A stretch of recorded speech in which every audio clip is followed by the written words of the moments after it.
नगीना से सांसद चुने गए चंद्रशेखर आजाद और आजाद समाज पार्टी कांचीराम के राष्ट्रीय अध्यक्ष कहते हैं, अगर बुनियादी सुविधाएं अभी भी लोगों तक नहीं पहुंचा पा रही हैं, तो इसके लिए अब तक की सरकारें जिम्मेदार हैं।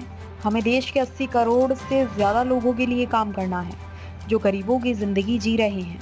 हमें यह सुनिश्चित करना है कि महिलाएं सशक्त और सुरक्षित हों।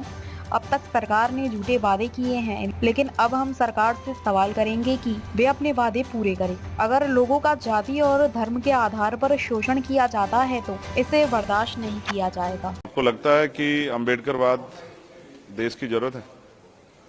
अम्बेडकरवाद को समझिए, समता, समानता, बंधुत्व, भाईचारा, मैत्री, हर इंसान को बुनियादी सुविधाएं और सम्मान का जीवन मिले। और ये हमारी जिम्मेदारी है कि अगर गवर्नमेंट कोई काम करे तो वो जाति धर्म से ऊपर उठ के सभी के लिए हो। गवर्नमेंट की कोई पॉलिसी ऐसी ना हो जिसमें किसी का कोई नुकसान हो। निगेटिव सोच के साथ गवर्नमेंट काम ना करे, पॉजिटिव सोच के साथ काम करे।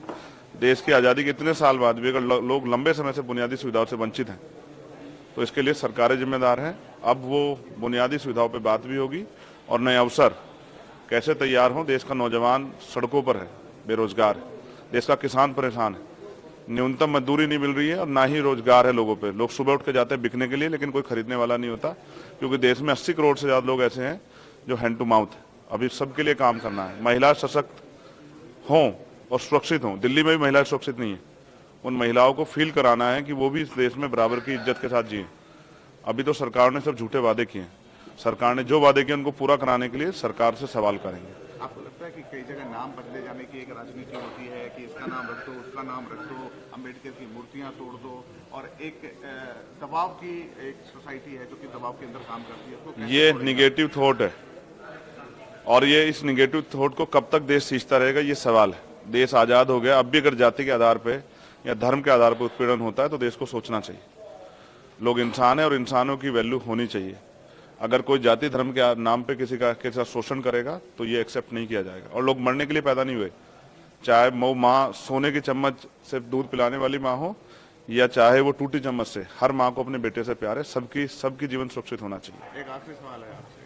मेरे जैसे बहुत सारे लोगों की जरूरत है और मैं प्रयास करूंगा आजाद समाज पार्टी के जरिए वो पार्लियामेंट में आए। एक आखिरी सवाल है। प्रधानमंत्री मोदी कहते हैं कि ईवीएम में किसी ने दोष नहीं दिया इस बार के रिजल्ट में। आपको लगता है कि ईवीएम में कुछ गड़बड़ी है या फिर ऑपोजिशन का एक बहुत बड़ा जिन है ईवीएम? देखिए, जिन चीजों पे संदेह होता है उन पर चर्चा होती है। पिछली बार भी बहुत सारी चर्चा हुई थी और चर्चा होनी इसलिए भी जरूरी है क्योंकि ये लोकतंत्र ही हमारी सबसे बड़ी पूंजी है।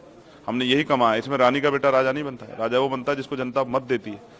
तो अगर कहीं भी संदेह होता है तो उस पर सवाल खड़े होने चाहिए, उसका जवाब उसको इलेक्शन कमीशन को भी और सरकार को देना चाहिए। एक्सपेंशन कैसे करेंगे यूपी में? बहुत मेहनत करेंगे, गांव-गांव जाएंगे, लोगों को जोड़ेंगे, पूरे देश में करेंगे। बहुत बड़ी जिम्मेदारी है और वो एक बहुत बड़ा समाज जो उम्मीद लगाए बैठा है कि चंद्रशेखर आजाद के जरिए बाबा साहब अम्बेडकर और माननीय कांशीराम साहब का अधूरा सपना पूरा होगा।